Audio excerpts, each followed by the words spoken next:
The offseason acquisition of LeBron James has placed the Lakers back at the center of the basketball universe. But with all of the understandable hype surrounding James' move to the loaded Western Conference, it's easy to forget about a certain second-year guard with plenty of expectations heading into next season.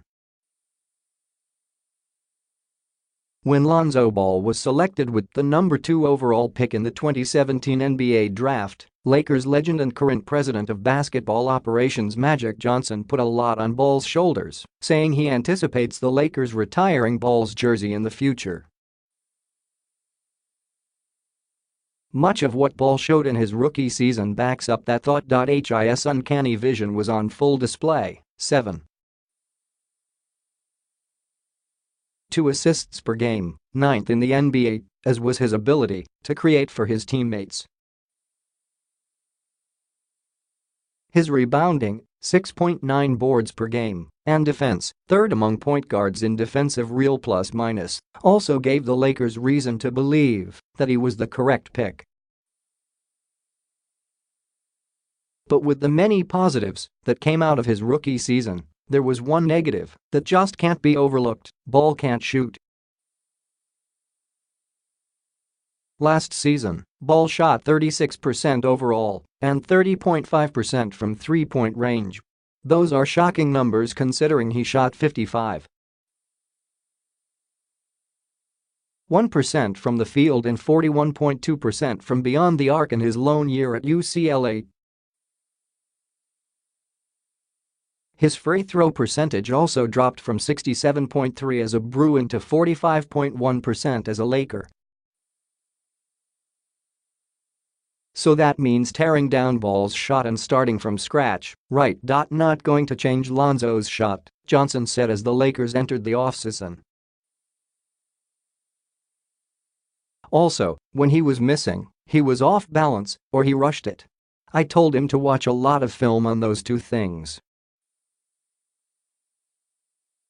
When his feet come too close together, he is off balance. And the other times is when he caught it, he felt like he got to get it up fast. It was a questionable statement considering Ball's well-publicized shooting struggles during his rookie season. But even if Johnson rejects the idea that Ball needs to change his shooting form completely, it sure looks as if Ball understands that adjustments have to be made. Ball has always had a lot of unnecessary movement in his jumper. He was never going to slide too far down the draft board last year, but it was a legitimate concern. Recent video footage seems to show that he has simplified his release, reducing the initial hitch and cutting down the left-to-right motion as he brings the ball up to release. That motion caused problems for Ball against quicker NBA defenders, particularly when it came to scoring opportunities off the dribble. The Lakers will need Ball to improve his shooting in order to have success with James running the show. In 2017-18, the Lakers were the second-worst three-point shooting team in the NBA. Historically, teams led by James have surrounded him with shooters.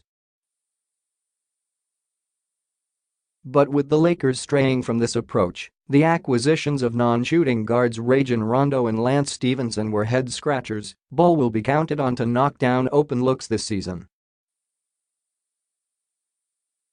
To be an effective piece of the James-led Lakers, Ball has to at least bring his three-point percentage near the league average, 36.2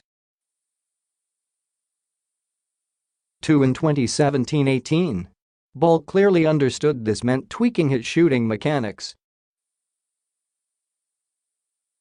That's an encouraging sign for Johnson and head coach Luke Walton. To go along with his improved stroke, Ball has, by all accounts, put in a great deal of work in the weight room during the summer months. In his rookie season, Ball only played 52 games due to injuries, but a stronger frame should help him handle the bumps and bruises that come with an 82-game schedule.